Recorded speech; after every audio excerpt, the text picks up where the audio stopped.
কত মাছ! তুই উপরে দাঁড়াও।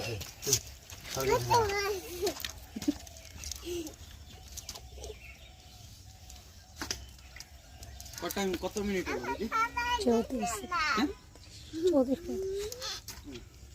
সেকেন্ড?